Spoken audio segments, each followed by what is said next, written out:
partir de agora, orientações para você reformar ou implantar bom pasto na sua propriedade. Aqui comigo, o Guilherme Beretta, que é da Germipasto, nossa grande parceira, e o João Pedro Cuti Dias, nosso comentarista também. Boa tarde, Guilherme Beretta, tudo bem?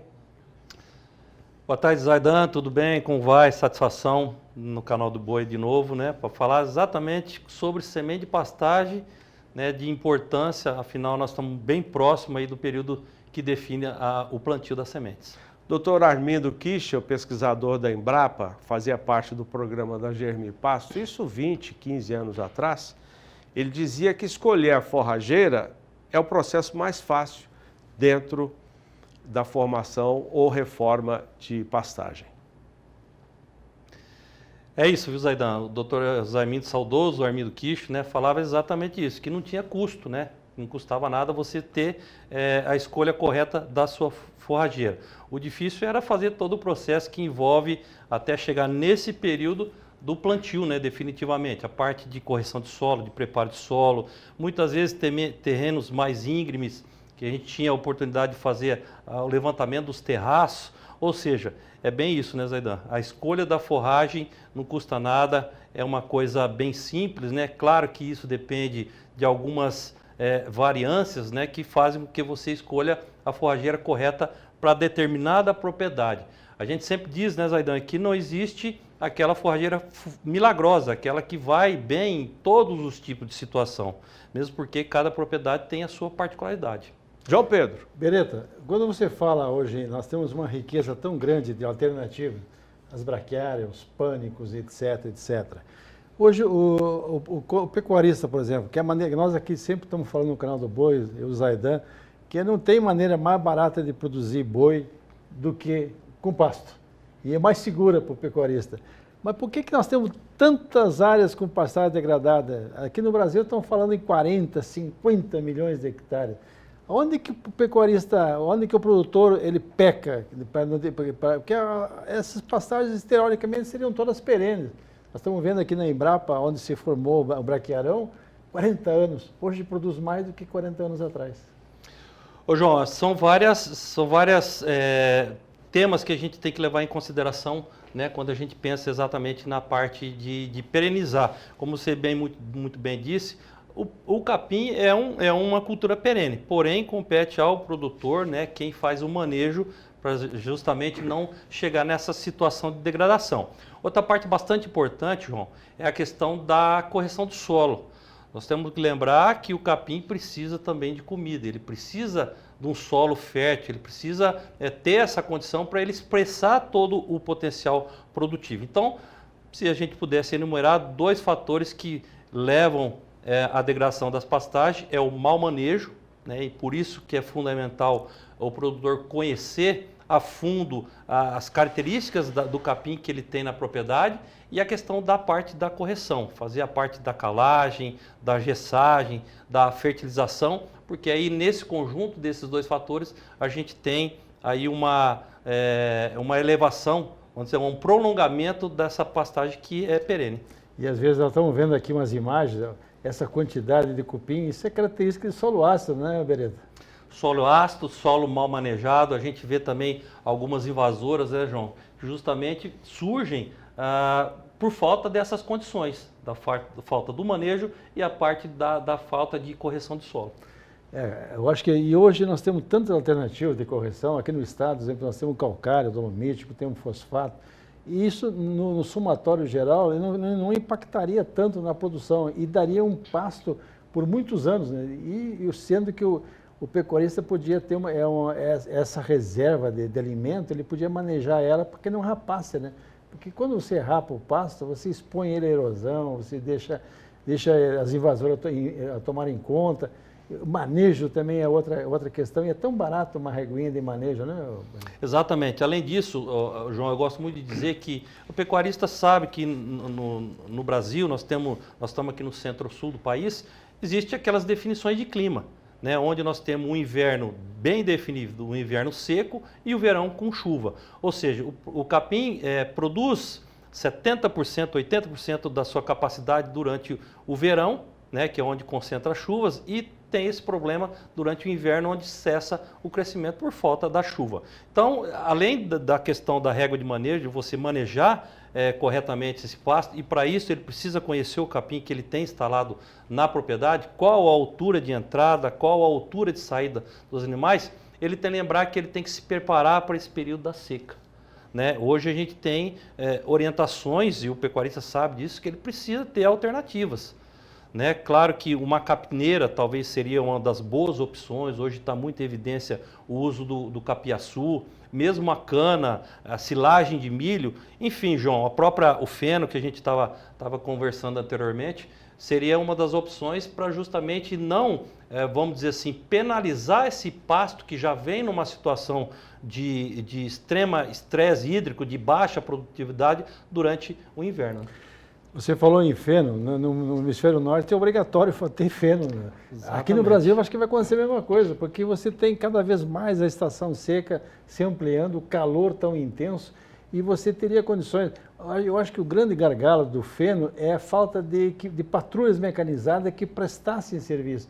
Porque o pecuarista comprar um equipamento desse é muito caro, ele ficaria muito ocioso na boa parte. Então, essa figura das patrulhas mecanizadas que prestassem serviço, eu vi agora áreas de integração braquiária que desenvolveu a partir depois da colheita do milho, com 30, 40 centímetros, o agricultor fazendo feno e com uma demanda fantástica. Então, eu acho que essa questão de reserva de forrageira para a época da seca, o feno seria uma variável importante. Teria materiais mais indicados para a produção de feno ou não? João, nós temos vários materiais, né? É claro que talvez quando a gente pensa em produção de feno, a gente lembra das gramas, né? No gênero Sínodo, por exemplo, o próprio Tifto, a Cross, a Estrela, que são capins que são apropriados para isso, mas nós temos também capins de boa qualidade nutricional, que é os pânicos, né? Os pânicos de porte mais baixo, principalmente. No caso do Tamani, nós temos a própria Aruana, né, o próprio Maasai, ou seja, tem várias opções para o produtor passar esse período da seca. A gente lembra, João, que esse período da seca sempre foi conhecido e sempre será conhecido, ele é muito bem definido. Então basta o produtor ter esse preparo, usar as estratégias que tem várias tecnologias no mercado, de estratégia de como suplementar esses animais durante o período da seca, ou seja, cabe a cada produtor rural fazer o seu tipo de estratégia. E o João Pedro falou uma coisa interessante ontem. Nós mostramos aqui uma foto de um pasto completamente rapado, paisagem marrom, o gado solitário, assim, sem ter o que comer. E o João Pedro falou uma coisa interessante. Nas áreas de integração agricultura e pecuária, o pasto sofre menos. Com certeza, Zaidan. O próprio agricultor tem um trato diferente, principalmente com o solo. Né? A parte de correção do solo, já vem aquela correção por parte da lavoura, das grandes culturas, né? Soja, milho, algodão, essas coisas, e já vem nessa base da fertilização do solo. Automaticamente, quando é feita o consórcio da integração, né? Lavoura-pecuária, como o João muito bem disse, da questão de fazer feno em áreas de lavouras com a própria braquiária, é uma das boas estratégias. Então, faz sentido, né, Zaidan, eu acho que a parte é um pouco cultural, vamos dizer assim, o agricultor tem mais esse tato com a parte de correção do solo, e isso o pecuarista deixa um pouquinho a desejar, mas já melhorou bastante, a gente já vê grandes resultados em áreas principalmente de integração, ou seja, cada um monta a sua estratégia. O fato é esse, o inverno é bem definido, a gente conhece esse cenário, precisa fazer exatamente essa imagem, né? A gente vê nitidamente a falta de chuva, né, João? E a sombra, a disputa por qualquer pedacinho de sombra lá é impressionante. O sol é tão quente que o animal fica disputando aonde que ele vai ficar, né? O tal do conforto animal, né? Mas a gente vê nesse ano também, é bem evidente, acho que a nível de Brasil, Zaidan e João, onde a gente vê longos períodos sem chuva. Aqui no estado já se fala em 120, 150 dias, próximo disso, sem chuva.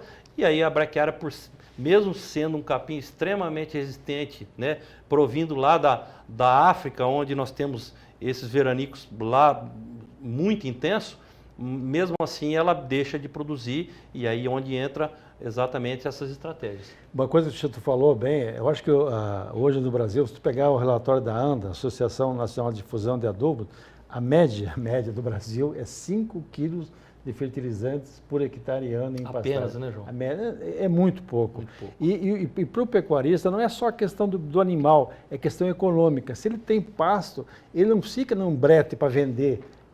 Tem momentos que ele fica embretado, tem que vender porque não tem comida. Mas então, se ele tem pasto, se ele consegue deixar alguns piquetes, ele administra melhor até a comercialização desse gado dele, né? Exatamente. Inclusive, existem outras técnicas, a gente está falando de alternativas, João. Tem aquele plantio do capim mais tarde, proposital. Né? Tem muita gente que deixa para formar o seu pasto lá fevereiro, março, justamente visando a ter uma qualidade de forragem, ter uma própria forragem, um volume de forragem durante esse período da seca. Então precisa melhorar a questão do manejo, nós precisamos melhorar a questão cultural da parte de correção de solo, que isso faz todo o embasamento e dá condição para qualquer forrageiro expressar o potencial produtivo e, consequentemente, durante o período da seca, fazer essas estratégias, seja feno, seja capineira, seja pastejo diferido, né? O objetivo de tudo isso é justamente não ter um animal que se torne aquele boi sanfona, né, João? Que engorda durante o período das águas, que aí a gente tem o excesso da forragem, de produtividade da forragem, e perde peso durante a seca. Então tem que ter esse equilíbrio, e aí vai do pecuarista fazer essas estratégias. Outra coisa, algo que no Brasil esquecemos, as leguminosas não teriam espaço nesse mercado. Eu vejo lá em casa aquela Calopogônio, eu plantei isso há 25 anos atrás e ele se mantém. Na época das águas, o gado não olha para ele muito, mas na época da seca, ele limpa aquela folha seca do Calopogônio que está no chão. Além dessa alternativa de ser uma alternativa maior a mais para você ter o consumo dos animais, uma oferta de forragem a mais, a questão da fixação de nitrogênio também, que é muito importante. Tão bem-vinda para as forrageiras, né? Que as braquiárias precisam de nitrogênio e essas leguminosas fazem essa parte. Com certeza, João, além do Calopogônio, nós temos Estilosantes Campo Grande, que é uma leguminosa resistente a solos de baixa fertilidade, fixa bastante nitrogênio. Com certeza, essas estratégias também são muito bem-vindas. Acho que nós temos que acordar, voltar, recapitular. Eu lembro que nos anos 70, quando eu me formei, a Austrália vinha na América do Sul coletar sementes de leguminosa, né? Isso. E posteriormente produzia na Austrália e vendia para o Brasil. Exatamente. Então hoje eu acho que nós temos um potencial fantástico em termos de leguminosa para que pudesse, você falou de estilosantes, que hoje está se consagrando, mas tem muitas outras que estão aparecendo. Calpina no Mato Grosso e uma série de outras plantas que eu acho que mereceriam uma atenção do pecuarista. Na sua região, cada caso é um caso, mas na sua região, se você melhorar o teu solo, a maior parte dessas leguminosas vão responder, né? Esse é o segredo, é melhorar o solo? Zaidan, talvez esse é um dos segredos, talvez um dos mais importantes, juntamente com o manejo da pastagem. Eu acho a parte de recuperação de solo, inclusive eu defendo uma ideia que você, ao fazer um financiamento em qualquer instituição financeira, automaticamente, obrigatoriamente, aliás, precisa ter essa parte de custo e fazer o pecuarista fazer a parte de correção de solo, calcário, gessagem, fertilizante, porque aí nós estamos garantindo a perenização da espécie e, consequentemente, uma propriedade lucrativa, né? A gente precisa de uma empresa rural que vai fazer com que tenha retorno, né? Não uma empresa rural que o pecuarista vai lá fim de semana passear, mas ela precisa, como qualquer empresa, precisa ser lucrativa, né? Ou seja, não dá para pensar que você vai fazer hoje para colher amanhã apenas. É um processo que precisa de paciência e uso de tecnologia. O uso de tecnologia contínua, tá, Zaidan? A gente fala parte de correção de solo, mas não somente na implantação. Nós precisamos, pelo menos a cada 2 anos, no caso das braquiárias, você fazer o monitoramento desse solo, e se faz isso justamente com a coleta do solo, mandando no laboratório, e a gente, diante desse laudo, tem um horizonte a ser seguido, né? Então, fazer a parte de reposição dos nutrientes, que é tão importante juntamente com o manejo. Então, quando a gente tem a parte de correção e manejo afinado, a gente tem um pasto que vai durar, como o João disse, a gente tem aqui a Embrapa Gado de Corte aqui em Campo Grande, pasto de 30, 40 anos, mas que não se descuida nessa parte de fertilidade e a parte do manejo.